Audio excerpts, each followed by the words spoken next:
At the opening of the 2024 Paris Olympics, there was a display of drag queens, one of whom was very promiscuously dressed, creating a scene from the Last Supper. This display combines one of the most sacred moments in the Bible with secular ideology, which is fundamentally opposed to Christianity. This display demonstrates a view of Christianity which regards it as only an element of culture that can be manipulated and parodied in any way, like a popular TV show or a trending meme. However, this view deeply disregards the sacred nature of the Christian faith and the way that it should be treated.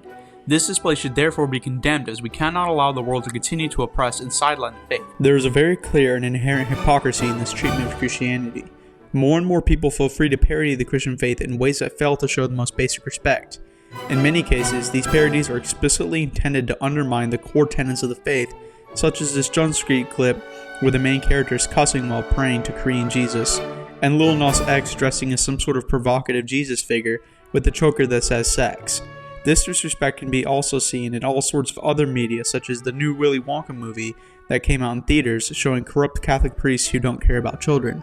I can go on and on with the jabs at Christianity in Hollywood, popular music artists, and now in the Olympics, which is one of, if not the biggest multinational event. The ironic thing about this is that while this happens, our culture has become ever more intolerant to making jokes that can be perceived as insensitive to certain groups of people. A prime example of this would be the fact that it would be considered unacceptable to make any insensitive jokes or videos about any other religion, such as Islam, Hinduism, or Judaism. You cannot make fun of them or show any traditional scenes from their stories without due respect, if at all. This is to the extent that you can lose your job for making such jokes and face severe repercussions. For instance, nobody would dare show an image depicting Muhammad because it would upset Muslims, but it's okay to make the most vile depictions of Christ, whom we worship as God. People would worship anything these days if you disrespect what they care about most in the entire world. They would do anything to punish you, but it's okay to disrespect the living God whom we worship and give all praise to.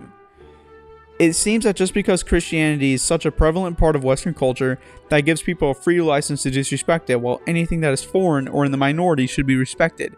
But that is not the message that should be received.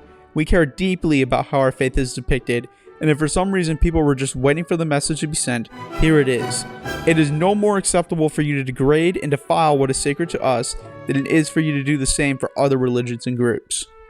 This disrespect is especially bad for Catholicism, where it is a part of the status quo to make jokes about Catholic priests being child molesters, to wear Halloween costumes of nuns, and then make sexually explicit versions of those costumes too, and to make movies that parody and criticize Catholicism in the most explicit ways possible, all while such jokes aimed towards any other religion or group would be unacceptable and even grounds for criminal and social punishment. Frankly, this is a state of affairs which can no longer be tolerated, and I encourage all Christians, and especially Catholics, to voice their disdain for this so that the secular world may come to respect our beliefs.